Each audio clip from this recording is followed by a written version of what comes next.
하였더라. 아멘.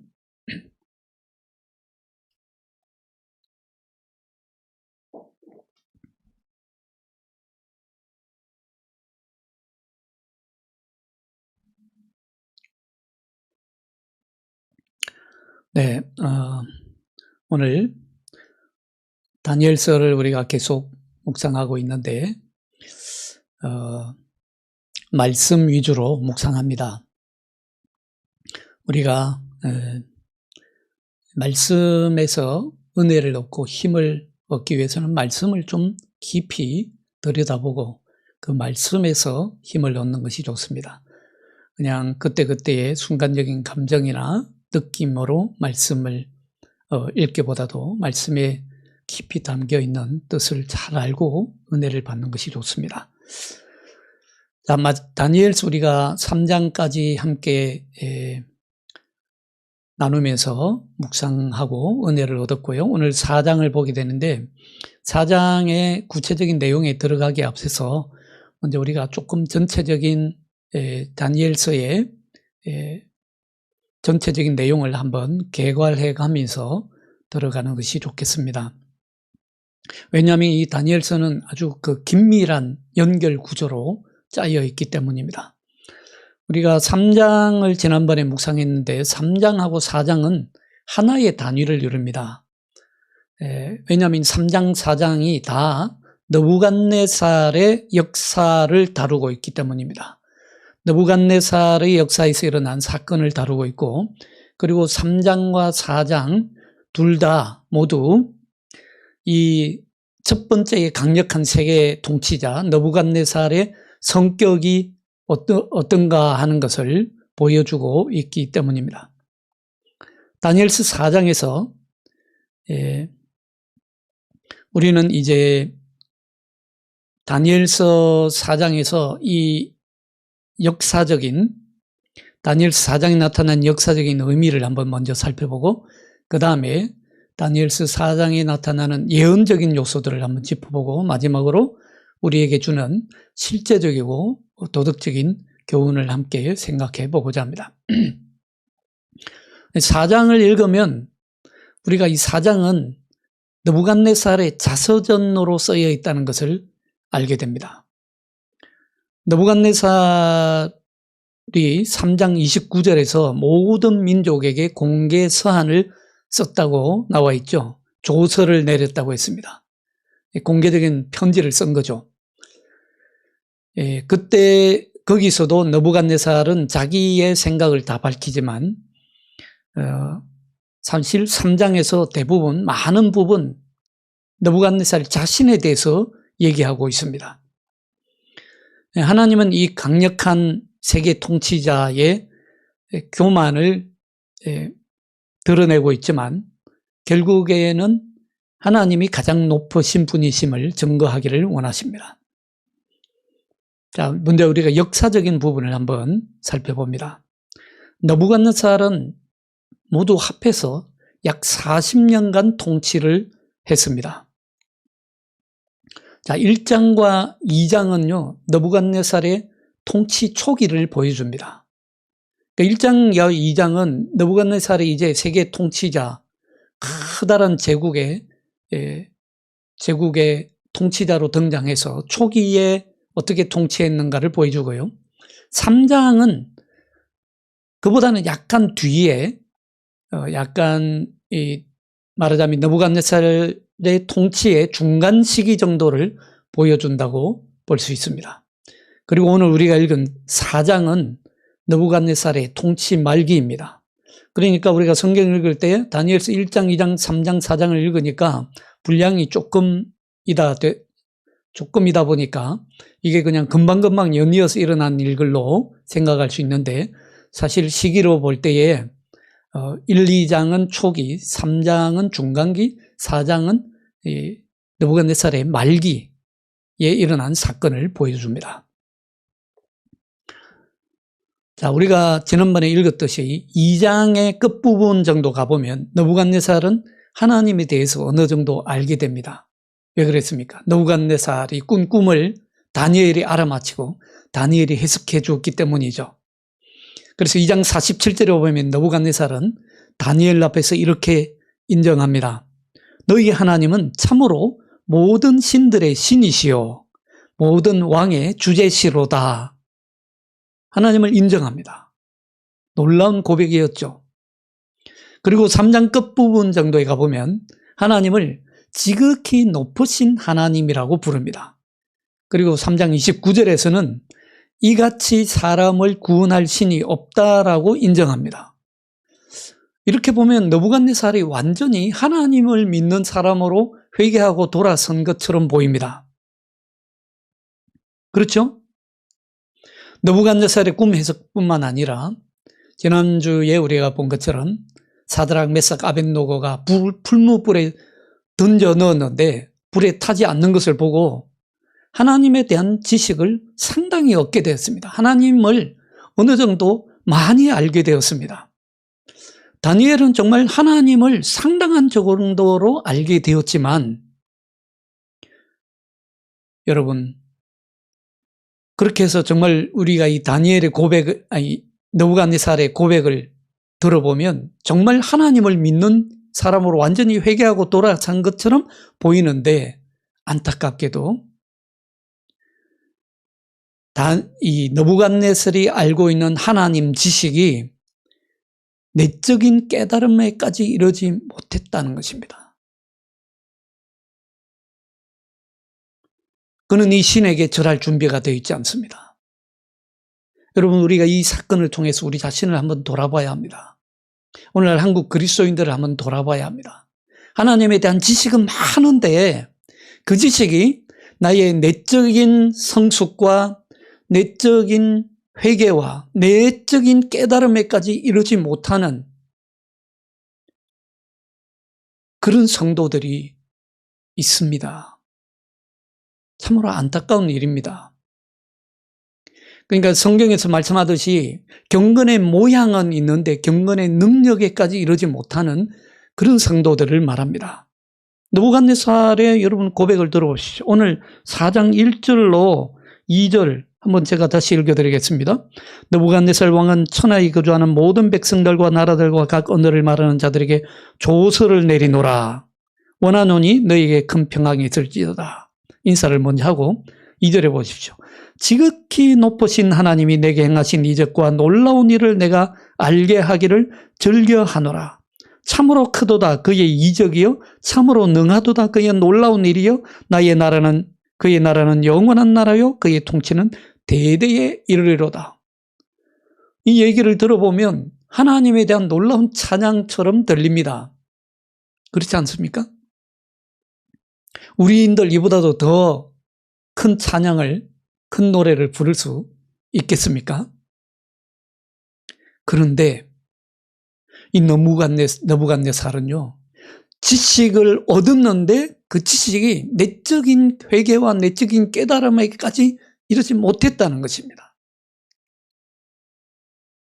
그게 정말 안타까운 부분이에요. 하나님이 원하시는 게 바로 정확히 그것인데 내면에서 하나님을 인정하고 정말 영적으로 깨달음을 얻고 하나님께로 완전히 돌아서는 것이 하나님의 느부갓네살을 향한 목적인데 거기까지 이르지 못한 것입니다.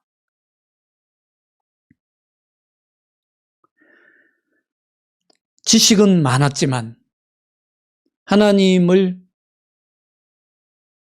이 느부갓네살도 자기 나라의 신들을 섬겼기 때문에 자기 나라의 신들을 섬기는 언어로 하나님을 칭송하기는 하지만 정말 내적으로는 아직 거기에 이르지 못하고 있습니다.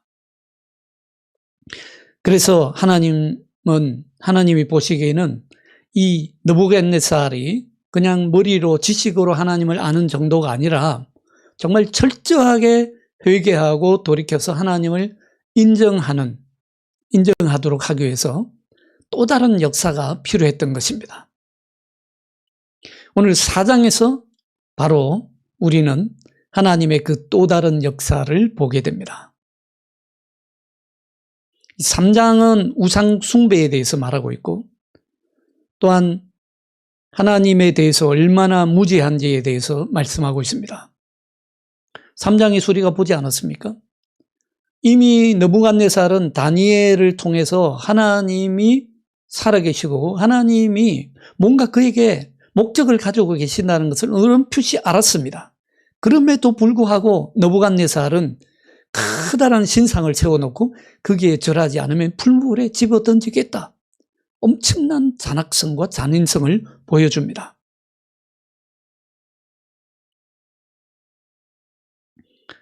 자, 오늘 4장에서는 그런 느부갓네살이 하나님과의 관계를 상실하고 스스로를 어떻게 교만하게 높이는지를 보여줍니다. 그 오만의 결과로 하나님은 느부갓네살을 아무것도 이해하지 못하는 동물의 수준으로 전락시킵니다. 누구든지 자기를 높이는 자는 낮아질 것이요 라고 하는 예수 그리스도의 말씀이 진리인 것을 이 느부갓네살이 배우게 됩니다. 하나님은 느부갓네살의 교만과 고집을 꺾기 위해서 그의 길을 막았습니다. 이를 위해서 하나님은 느부갓네살이 또 한 번 꿈을 꾸게 합니다. 2장에서 같이 역시 이번에도 다니엘이 나타나서 하나님의 신실한 정인으로 다니엘의 꿈을 해석해주고 왕에게 엄중 경고를 합니다. 자, 이번에 주는 엄중한 공기, 이 경고, 느부갓네살에 대한 이 심판은 그를 회개하도록 하기 위한 개인적인 심판입니다.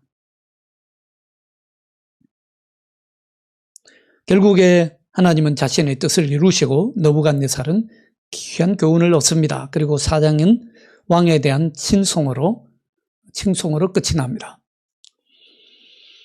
자, 예언적 요소를 한번 살펴봅니다. 예언적 요소를 보면요. 자, 2장에서는 느부갓네살이 첫 번째 꿈을 꿨습니다. 그리고 다니엘이 해석해 줍니다. 그걸 통해서 그 꿈에서 4개의 커다란 왕국이 일어났다가 쓰러질 것이고 일어났다가 쓰러질 것이고 하는 그런 4왕국들이 어떻게 발전할 것인가를 보여주었습니다. 그런데 2장에서 다룬 이 내용이 7장에 가보면요. 다시 그 주제를 다루면서 더 깊이 들어갑니다. 우리 다니엘서를 읽을 때는 전후 문맥을 연결시키면서 읽는 것이 훨씬 깊이 말씀을 더 깊이 이해할 수 있는 지름길입니다. 자, 7장에 가서도 2장에서 느부갓네살이 꾼 꿈과 다니엘이 해석해 준 내용을 더 깊이 해석해 주는데, 다루고 있는데, 그 사이에 이제 3장과 6장이 있잖아요. 3장부터 6장까지가 있는데, 이 3장부터 6장에서는 지금 일어났다가 사라지는, 흥왕했다가 결국은 멸망해가는 그런 제국들이 어떤 도덕적인 특성을 지니고 있는지, 그 제국들이 어떤 태도를 보여주고 있고 어떤 특성을 지니고 있는지를 보여줍니다. 더 나아가서 그 4제국들이 하나님이 부여한 권력을 어떻게 또 악용하고 남용하는지도 보여줍니다. 이것은 다니엘 시대의 바빌론과 메데 페르시아 제국에만 적용되는 것이 아닙니다. 세상 끝날까지, 세상 끝날에 이르기까지 모든 시대와 모든 나라에 적용되는 말씀입니다. 여러분, 이 다니엘서는요, 시대의 징조를 알려주는 묵시록이라고 제가 말씀드린 바 있습니다. 묵시록입니다. 그래서 특별히 다니엘서는 다니엘서를 통해서 우리는 시대의 징조를 읽을 수 있고 마지막 때까지 하나님의 나라가 어떻게 이루어질 것인지를 보여주는 아주 귀한 책입니다. 그리고 뿐만 아니라 지금 이 민족들이 일어났다가 사라지는 이런 시대에, 특히 마지막 때에 유대인의 남은 자들이 어떤 신앙을 체험하게 되는지를 우리는 이 다니엘서에서 알게 됩니다. 자, 이러한 경험이 바로 3장의 핵심을 이뤘습니다. 3장에서 우리가 봤잖아요. 사드락, 메삭, 아벳느고. 이들은 사실은 이방 땅에 바벨론에 끌려갔지만 이스라엘의 남은 자들입니다. 남은 자들의 대표자들입니다. 그들을 통해서 정말 하나님을 신실하게 믿는 사람들이 바로 그 믿음 때문에 얼마나 혹독한 시험을 받는지 보여주고, 또 하나님께서 그때에 어떻게 그들을 이 혹독한 시험에서 구원하시는지를 보여줍니다. 자, 그러나 4장에서는 그런 남은 자들에 대해서는 더 이상 말을 하지 않습니다. 4장에서는 백성의 지도자들, 특히 이 세상 권력자들에 대해서 더 많은 말씀을 하고 있습니다. 이것이 바로 다니엘서 전체의 두 가지 큰 주제입니다. 그러니까 이스라엘의 남은 자들이 한 축을 이루고 있고요. 다른 한 축에서는 세상 권력을 진 지도자들이 축을 이루고 있습니다. 이 두 개를 종합해 보면 이렇습니다. 3장에서는 세상 권력자들이 하나님이 주신 권세를 남용해서 하나님과 그의 권리를 완전히 하나님의 권세를 제쳐두고 하나님께 충성하고자 하는 자들을 압제하는 것을 보여주었습니다. 우리가 그 사드락 메삭 아벳노고에 의해서 그 사건을 보지 않았습니까? 그러니까 이 제국들이 마지막으로 치달을 수록 세상 권력자들이 얼마나 극단적인 모습을 보여주는가 하는 것을 말씀해 줍니다. 특히 최종적으로 마지막에 등장할 제국은 로마 제국입니다.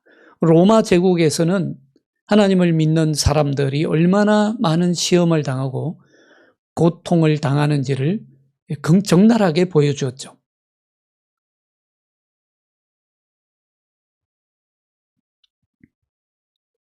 자, 4장에서는 이런 세상 권력의 통치자들이 자기를 중심으로 삼고 자기를 높이는 것을 보여줍니다.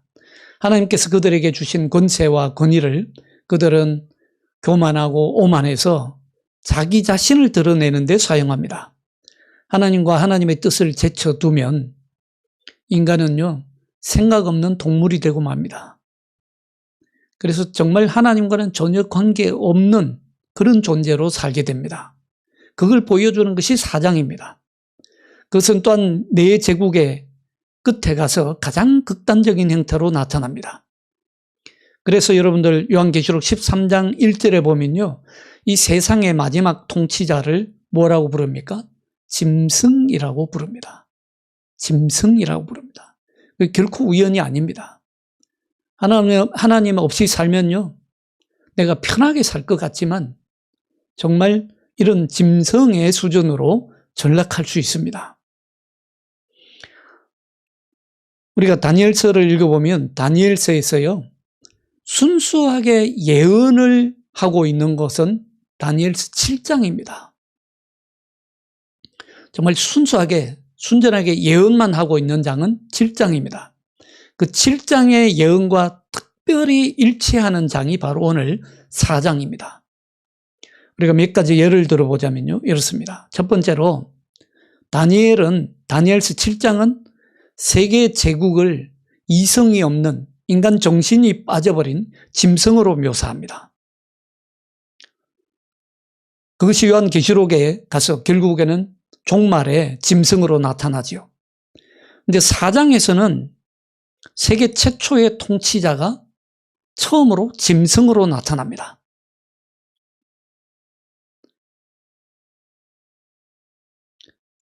오늘 16절을 보십시오. 4장 16절을 한번 보시기 바랍니다. 4장 16절을 제가 읽어드립니다. 또 그 마음은 변하여 사람의 마음 같지 아니하고 짐승의 마음을 받아 7때를 지내리라. 짐승의 마음을 받으리라. 그러니까 그 사람의 마음이 한동안 변해서, 그러니까 이 제국들이 계속 세계 권력의 제국들이 지배하는 그런 동안에 사람의 마음이 변해서 짐승의 마음을 받으리라 예언하고 있습니다. 그리고 두 번째로 7장에서는 첫 번째 짐승에 대해서 말하는데, 그 첫 번째 짐승이 사자와 같고 독수리 날개가 있다고 합니다. 사자와 같고 독수리 날개가 있다. 이 첫 번째 짐승이 바로 느부갓네살을 암시합니다. 그가 사람처럼 두 발로 설 수 있고 사람의 마음을 받았다라고 오늘 4절에 예언합니다. 근데 4장에서는 보면 그 느부갓네살이 어떻게 치유되었고 그가 사람의 마음을 어떻게 되찾게 되었는지를 설명해 줍니다. 이렇게 4장과 7장이 아주 긴밀하게 연결되어 있습니다.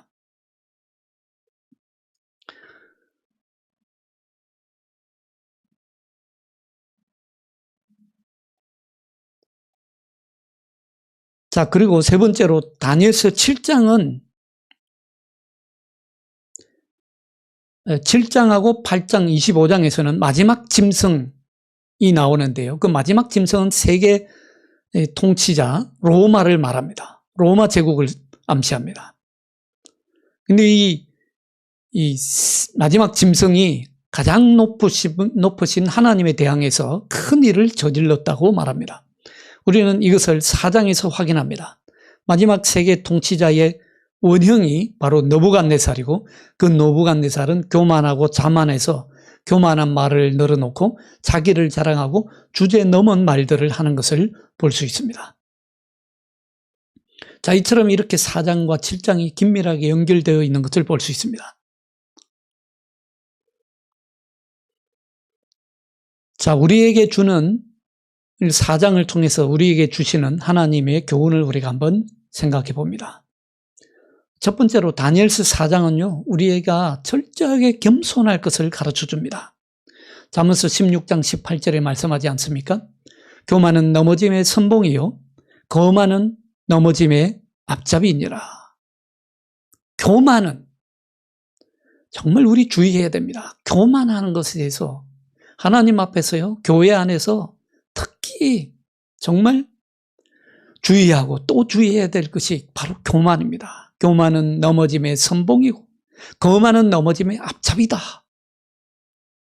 솔로몬의 이 잠언이 정말 진리라고 하는 강력한 증거를 보여줍니다. 교만은 사무엘서 2장 3절에 처음으로 언급되고 있는데요. 사무엘서 2장 3절에 보면 이렇게 말씀합니다. 심히 교만한 말을 다시 하지 말 것이며 오만한 말을 너희 입에서 내지 말지어다. 여호와는 지식의 하나님이시라 행동을 달아보시느니라. 우리의 행동을 늘 저울처럼 달아보신다는 것입니다. 여러분, 교만한 말, 거만한 말, 신앙인이라면요, 특히 조심하고 또 조심해야 될 일입니다. 느부갓네살의 이야기는 이걸 너무도 분명하게 우리에게 보여줍니다.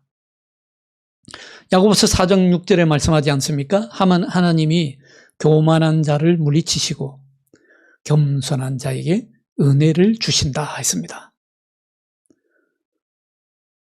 그러나 여러분, 정말 은혜는요, 우리가 결단하고 마음만 먹으면 언제든지 하나님께 다시 돌아갈 수 있다는 것입니다.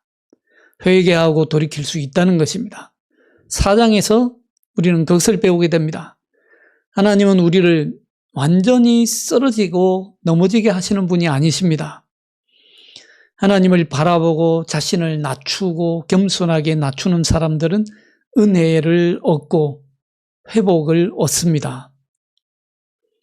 자, 두 번째, 이 4장에서 하나님은 다니엘을 주님의 말씀의 도구로 사용하시는데요.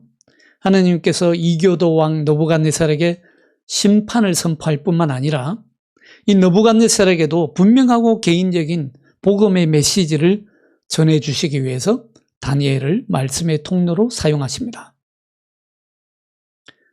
하나님은 다니엘처럼 우리를 늘 말씀의 통로로 사용하기를 원하십니다. 복음의 증인이 되기를 원하시고 실제로 복음을 전함으로 사람을 살리는 데 쓰기를 원하십니다. 다니엘은 자신의 책임을 너무도 잘 알고 있었습니다. 다니엘은 지금 세계 제국의 통치자 앞에 서 있을 뿐만 아니라 하나님의 신실한 증인으로 서 있다는 것을 잘 알고 있었습니다. 여러분들, 하나님에 대한 두려움이요, 사람에 대한 두려움보다 더 앞서서는 안 됩니다. 다니엘을 보십시오. 다니엘은 이 세계 통치자가 아무리 두렵고 무서운 사람이라고 할지라도 말씀 전하는 것을 절대로 부끄러워하지 않습니다. 하나님의 말씀을 증거하는 것을 절대로 결코 두려워하지 않습니다. 왕에게 꼭 필요한 하나님의 말씀을 그대로 전합니다. 신약에 넘어와서 사도 바울이 그랬지 않습니까? 사도 바울도 정말 시련을 겪고 있는 디모데에게 편지합니다. 편지할 때에 뭐라고 편지합니까? 디모데후서 4장 2절에 보면 이렇게 편지하고 있습니다. 너는 말씀을 전파하라. 때를 얻든지 못 얻든지 항상 힘쓰라. 범사의 오래 참음과 가르침으로 경책하며 경계하며 권하라.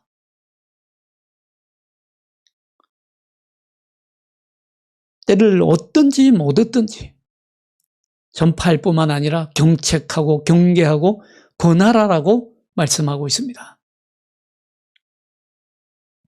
우리 다니엘을 생각해 보십시오. 사실 다니엘서를 보면 느부갓네살이 그 나라의 지혜자들이라고 하는 지혜자들은 다 불러 모아서 꿈에 대해서 물어봤습니다. 그런데 이 꿈 해석자들이 느부갓네살 왕 앞에서 꿈의 내용을 알아듣지 못했을 뿐만 아니라 꿈의 해석도 제대로 하지 못하죠. 그런데 해석이 두 가지가 있습니다. 실제로 그들이 몰랐었을 수도 있고요. 그럴 가능성이 하나가 있고, 다른 하나는 알아도 그 느부갓네살 왕에게 진실을 고하기가 너무 두려워서 말을 못했을 가능성도 있다는 해석이 있습니다. 실제로 이 꿈의 내용은 결국은 바벨론이 흥왕하지만 결국은 바벨론도 망하게 되고 그 다음 제국이 들었을 것이라는 것을 예언하는 내용이거든요. 그런 내용을 함부로 느부갓네살 앞에서 담대히 말할 수 있는 사람이 그 나라에 아무도 없었던 것입니다. 그러나 다니엘은 그 무시무시한 대제국의 왕 앞에 서서 하나님의 말씀을 있는 그대로 담대하게 전합니다. 우리도 때를 얻든지 못 얻든지 말씀을 담대히 전하는 성도로 살아야 됩니다. 그리고 세 번째로 다니엘서 4장에도 복음이 있습니다. 느부갓네살은 사실 보면 완전히 성공한 왕이었습니다. 주변에 있는 세계의 나라들을 거의 다 점령을 하고 거의 다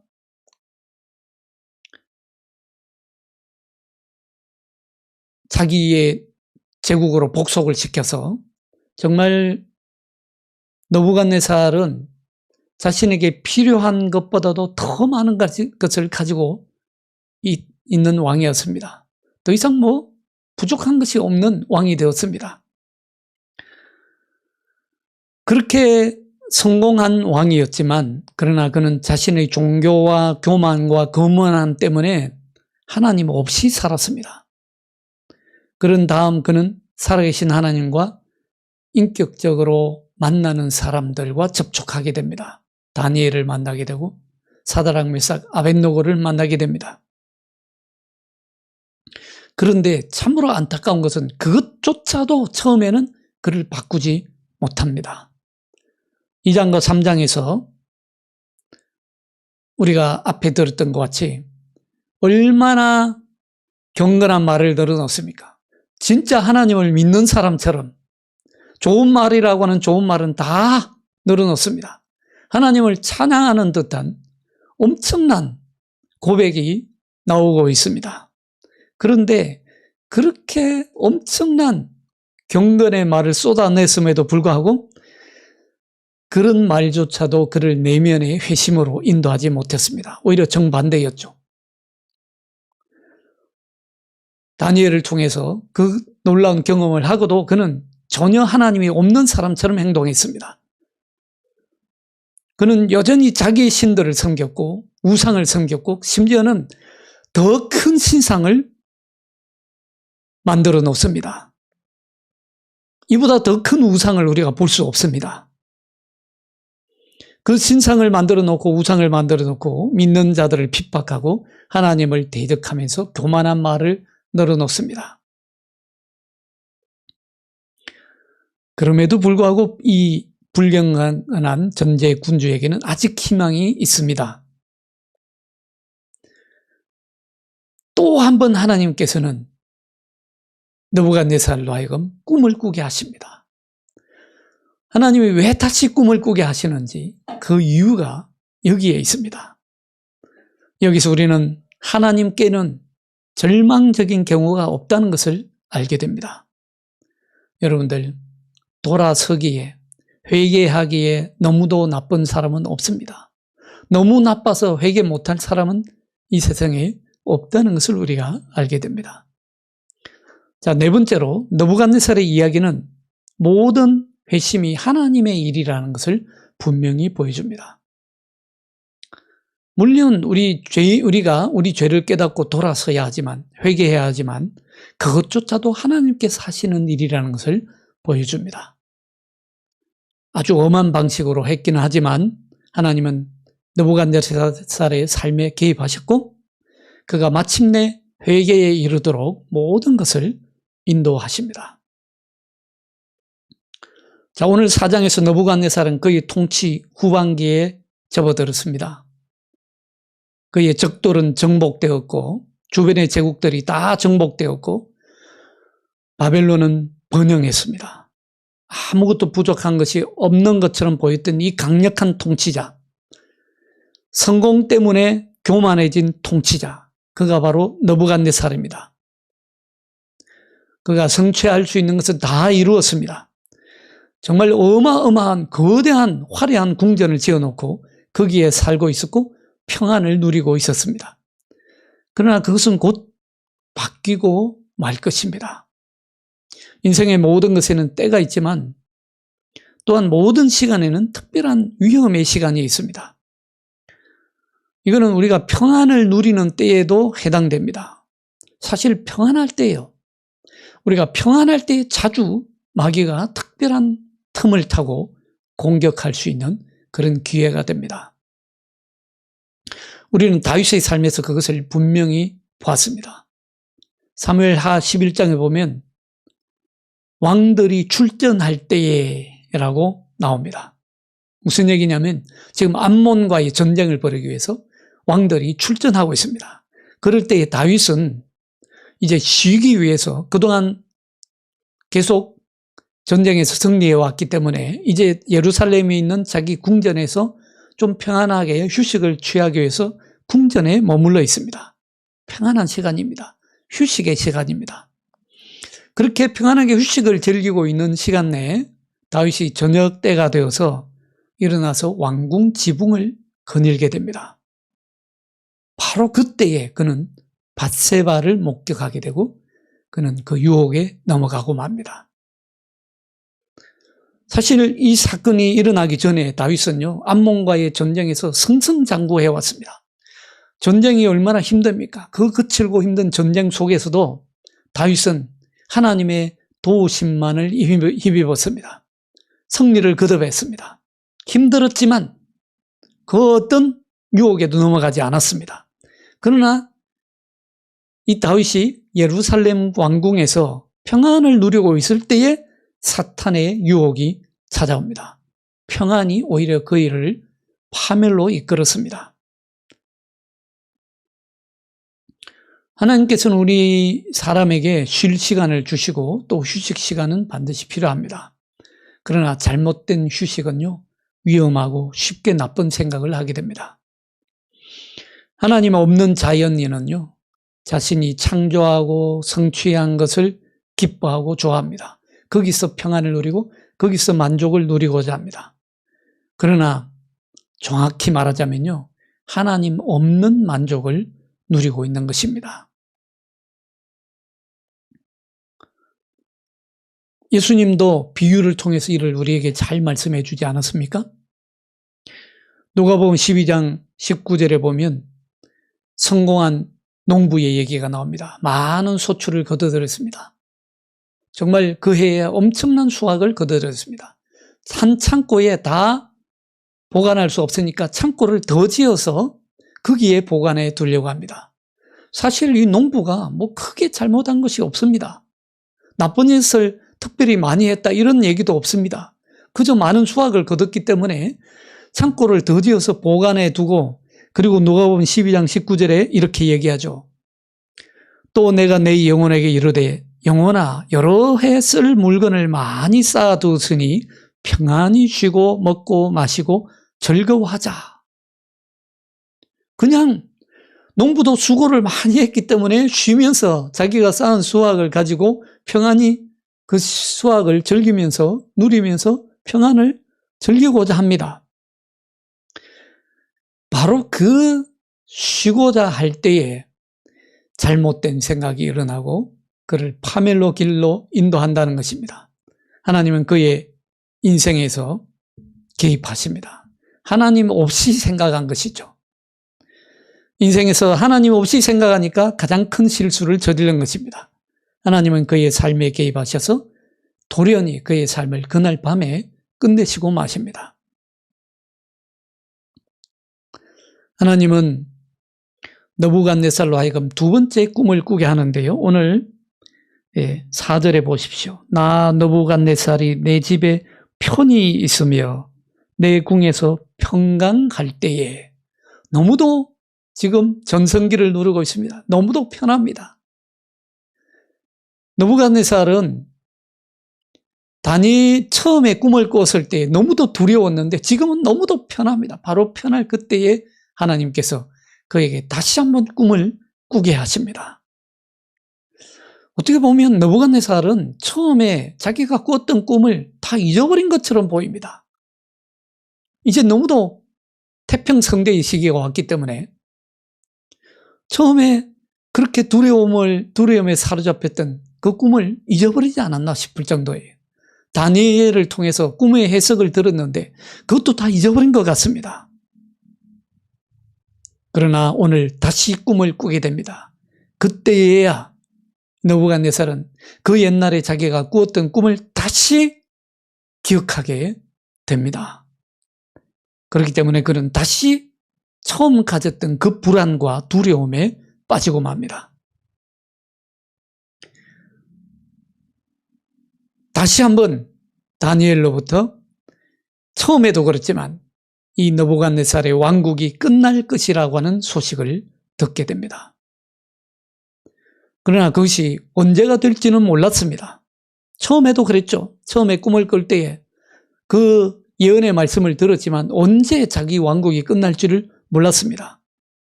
이제 두 번째 꿈은 더 이상 그의 왕국에 대한 것이 아니라 느부갓네살 자신에 대한 예언입니다. 자신에 대한 심판의 경고입니다. 어쩌면 이 첫 번째 꾸었던 꿈은 느부갓네살로 하여금 더 우쭐하게 만들었을지도 모릅니다. 왜 그러냐면요, 2장에서 느부갓네살이 꿈을 꾸고 다니엘이 다 해석을 해주니까 야, 나는 황금 머리를 지닌 바로 그 머리에 해당되는구나, 그렇게 생각하고 정말 더 우쭐해져 가지고 결국은 더 큰 신상을 세우게 되지 않습니까? 우상을 더 크게 세웁니다. 첫 번째 꿈도 경고였지만 두 번째 꿈에서는 그 경고가 더욱더 분명해집니다. 하나님은 그에게 그의 교만에 대해서 경고하셨고 그를 그에게 깊은 너무도 큰 모욕을 줄 것임을 분명히 알려주셨습니다. 가장 높이 올라앉았을 때 가장 낮은 자리로 떨어질 것이라는 것을 예고해 주십니다. 사랑하는 여러분, 섰다고 할 때에 넘어질까 조심하라 했습니다. 오늘 우리는 이 다니엘서에서 4장에서 바로 그 느부갓네살이 가장 평온할 때에, 가장 높은 자리에 앉았다고 생각될 때에, 그의 전성기가 최고에 도달했다고 생각할 때에 하나님은 그로 하여금 다시 꿈을 꾸게 하십니다. 그에게 엄중하게 경고하십니다. 우리 신앙인들의 삶에 있어서도요, 자만은 금물입니다. 교만이 가장 경계해야 될 일입니다. 우리가 가장 잘 나간다고 생각할 때에, 가장 잘 풀린다고 생각할 때에, 가장 평안을 누린다고 생각할 때에 바로 그때가 우리가 넘어질까 조심할 때입니다. 그래서 늘 깨어서 기도해야 되고요. 늘 하나님의 말씀에 우리는 귀를 기울여야 됩니다. 오늘 느부갓네살은 너무도 어리석지 않습니까? 첫 번째 하나님의 경고를 들었습니다마는 그거를 정말 하나님께 돌아서는 계기로 삼지 않고 오히려 자기를 높이는 기회로 삼고 맙니다. 정말 어처구니가 없는 일이지요. 똑같은 실수를 또 한 번 반복하게 되는 것을 보게 됩니다. 왜 두 번이나 이런 일이 일어납니까? 영적으로 전혀 들을 귀가 없었던 것이고 내적인 깨달음과 내적인 회개에 이르지 못했기 때문이고 결국은 그가 가장 평온할 때에, 전성기 때에 가장 교만했기 때문입니다. 사랑하는 여러분, 주님의 말씀을 들으시기 바랍니다. 깨어 있어야 합니다. 정말 자다가도 깰 때입니다. 특별히 다니엘서는 시대의 징조를 말씀해 주는 묵시록 아닙니까? 우리는 때를 잘 분별해서요. 정말 세상이 어지럽고 악하다고 생각될수록, 아니 내가 더 잘 된다고 생각될수록 그때에 우리는 깨어나야 할 때입니다. 말씀을 가까이 하고 성령을 의지하시고 성령의 충만함을 구하시고 늘 깨어서 기도하심으로 정말 하나님께서 주시는 은혜를 함께 늘 누리며 느부갓네살처럼 교만했다가 넘어지는 자가 아니라 오히려 겸손함으로 하나님께 들림을 받는, 높임을 받는 저와 여러분이 되시기를 주 예수 그리스도 이름으로 축원합니다. 기도하겠습니다. 하나님